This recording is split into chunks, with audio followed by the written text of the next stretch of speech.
আসসালামু আলাইকুম ওয়া রাহমাতুল্লাহি ওয়া বারাকাতুহু।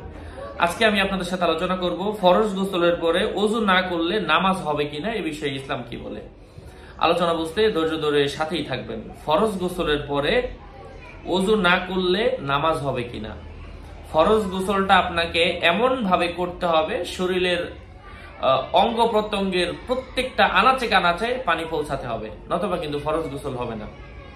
একবারে নাকের ভিতরে নরমাংস পর্যন্ত গড়গড়া সহিত কুলে করতে হবে। পায়খানার রাস্তা, পেশাবের রাস্তার চিপা, তারপর হচ্ছে কানের দুলের চিপা, নাক ফুলের ছিদ্র, হাতের আংটি, অথবা ছেলেদের ক্ষেত্রে যদি কোনো কিছু চাপ লেগে থাকে প্রত্যেকটা প্রতিবন্ধকতা দূর করতে হবে। যখন আপনি উজু করেন নাকের মধ্যে পানি দিবেন তখনই কিন্তু আপনার উজু গোসল পাক্কা ভাবে হবে। আর যখন আপনার ফরজ গোসল আদায়ের জন্য 1 নম্বর শর্ত সমগ্র শরীর ধৌত করা, আর মুখে পানি দেওয়া, আর নাকের ভিতরে পানি দেওয়া। এই তিনটা ফরজ গোসলের অবশ্যই শর্ত। এই তিনটা অবশ্যই মেনটেন করতে হবে। এই তিনটা যদি আপনি মেনটেন না করেন সেক্ষেত্রে আপনার ফরজ গোসলে আদায় হবে না। গোসল না হলে আপনি যত উজু করেন লাভ নাই। এই জন্য ফরজ গোসলটা ভালো করে আদায় করলে ফরজ গোসলের পরে আর উজু লাগবে না। আর ফরজ গোসলের আগেও আপনি উজু করে নিতে পারেন। ফরজ গোসল করলে আর উজু লাগে না, তারপরেও কেউ চাইলে করতে পারেন, তবে লাগে না।